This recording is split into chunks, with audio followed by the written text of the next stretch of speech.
Hey everybody, Proulx here.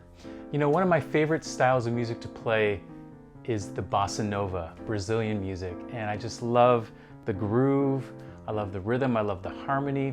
And one of my favorite songs to play in that style is the song Girl From Ipanema, written by Carlos Jobim. So what I thought I would do is just play through the tune and then talk about my process. What am I doing? How am I coming up with this arrangement? This is not prepared at all. I'm just going to sit down and play this. So whatever comes out, and then afterwards we can break it down.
All right, so I want to break it down and talk about what I was doing there.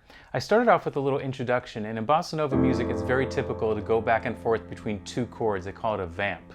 So what I did is I started with F major 9, and then I went up to G flat 7 with a sharp 11, and there's the 9th there. And I did this kind of interesting thing in my left hand. I went like this.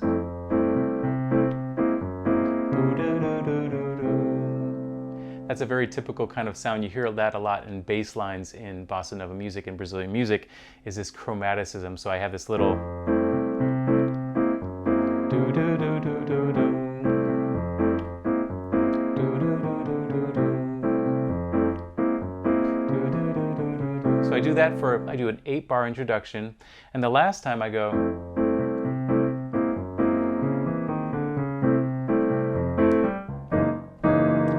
ba, ba, like that. And that's called a setup. And I like to do that before I start the melody because it lets whoever's listening know that there's something coming up next. So then I get into the melody. I'm playing a lot of single note melody in my right hand. In my left hand, I'm doing tenths here. So I'm playing the root, fifth, and then I'm jumping up and playing the third or the 10th, like this. So.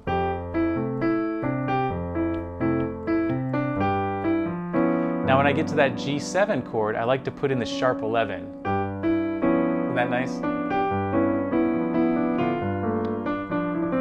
Now there I went da da da da da, so I'm embellishing the melody a little bit.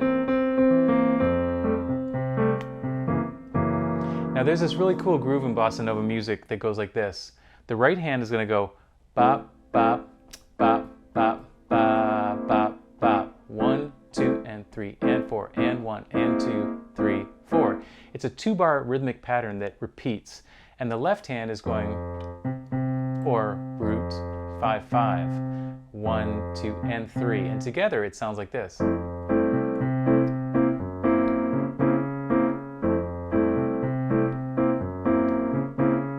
So that's a great groove that you can incorporate when you're playing bossa nova music. You can't play it all the time because also you have the melody to contend with. So notice I put that rhythm in when I have a break in the melody, when there's a held note, for example, like at the end of the A section.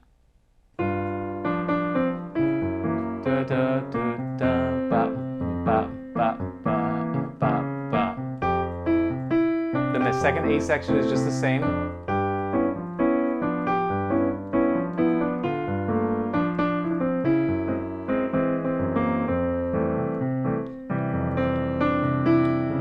So I always put this little fill between the second A section and the bridge because the melody ends on C, which is the 5th of F major, and the bridge starts on F, which is the major 7 of G flat. And so to get from here to here, I like to put in what I call connective tissue, which just goes from one melody note to another. So we go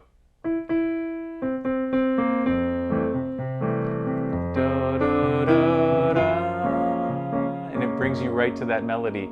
Now again, in the beginning of the bridge, I'm playing that rhythmic pattern because I have that held note. And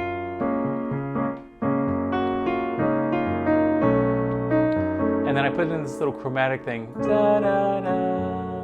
And that comes from the very famous Stan Getz recording of Girl From Ipanema, where he plays this counter melody. So it goes da, da, da, da, da, da, da, da. And Stan Getz goes da, da, da.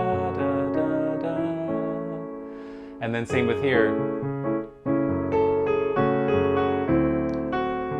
Da, da, da. So you can put in these different counter melodies that really add a lot to just, instead of just playing the melody. Same with here. Da, da, da. And then, now I love this melody note because the melody note is the sharp 11. So this is a D7.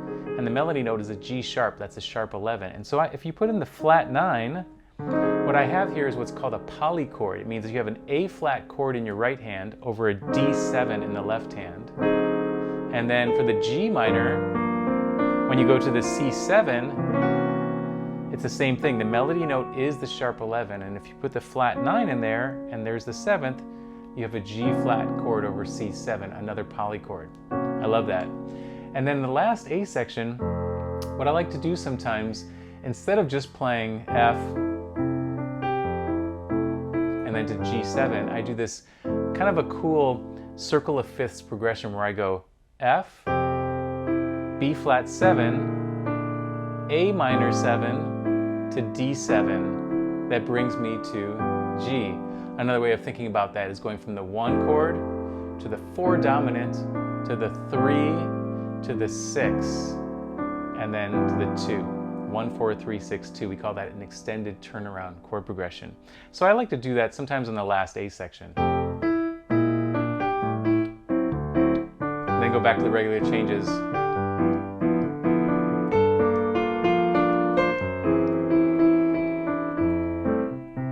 And there's that groove again, right?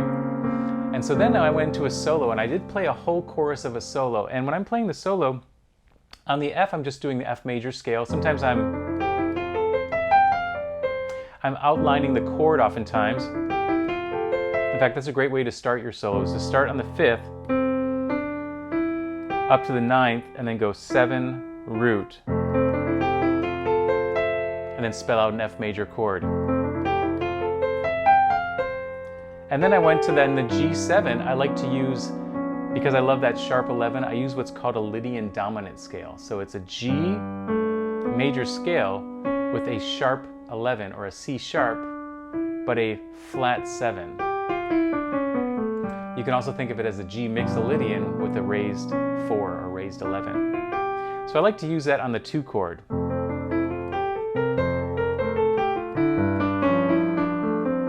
You hear that? And then on the G flat chord, I also use a Lydian dominant scale. So it's a G flat major with a sharp 4, that's the Lydian, and then a flat 7.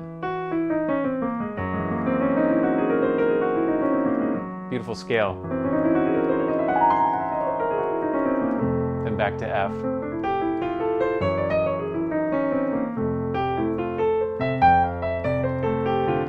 Lydian dominant again. Lydian dominant.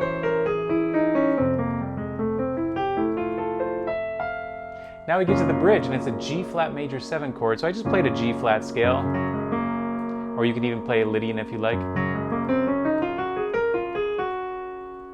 On the B7, I use B Lydian dominant. So a lot of Lydian dominant in this. So we have a B major scale with a sharp 11 and a flat 7. Then we go to F sharp minor 7, so I just play an F sharp. You can play Dorian. D7, sharp 11. Again, I play that Lydian dominant, so it's a D major scale with a sharp 11 and a flat 7. G Dorian. E flat Lydian dominant. Da, da, da, da, da, da, da. For this one though, I did something kind of interesting on the recording. I went like this.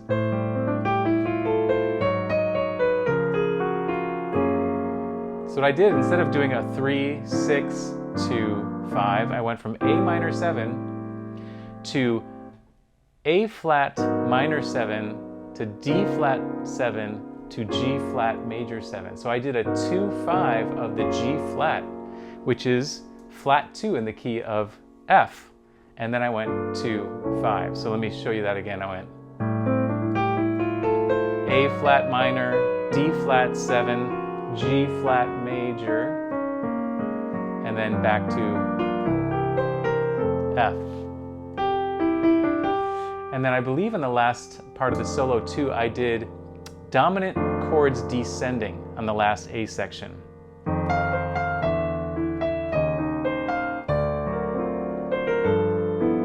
So just as before when I said you can go 1, 4, 3, 6 for that last A section, another way you can do that is to go dominant 1, dominant 7, dominant flat 7, 6, which then brings you back to 2. It's just another way of going 1, 4, 3, 6 is by going down half steps with these dominant chords. That's a lot of fun.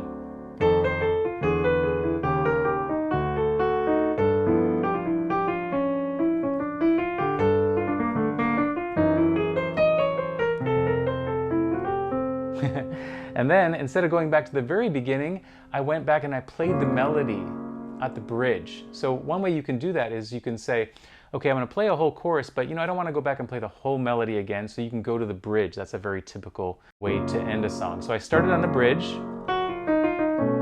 and I played it the same way as I did with the others, right? Then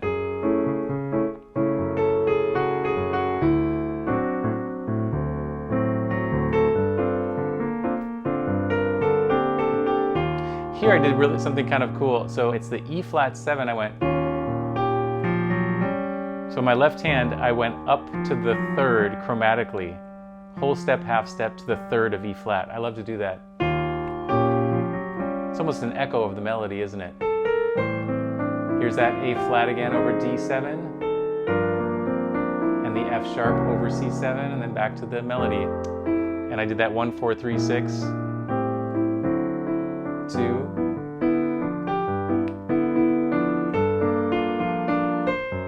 And at the end, I ended the same way as I began, with that vamp between F major 7 or F major 9 and G flat 7 with that sharp 11. So I just went da da da da da da da da, up a half step, then repeated the melody ba ba ba do da, again da da da da da. So like a 3-time tag, and then the last time I went, and I ended on this beautiful chordal voicing. I have the root 5, so this is that 10th again, and then I have the 6, 9, 5. They call that a 6-9 voicing. And then I started kind of doing sort of a roll like this in my left hand, and then I went, I made this a F diminished 7 chord with a major 7 on top, and then arpeggiated that same 4th, and then went to the 3rd like that. So I know it's a lot of information, but that's just kind of what was going through my head, and I wasn't thinking about it at the time, but kind of going back and analyzing it. Those are some of the techniques I used.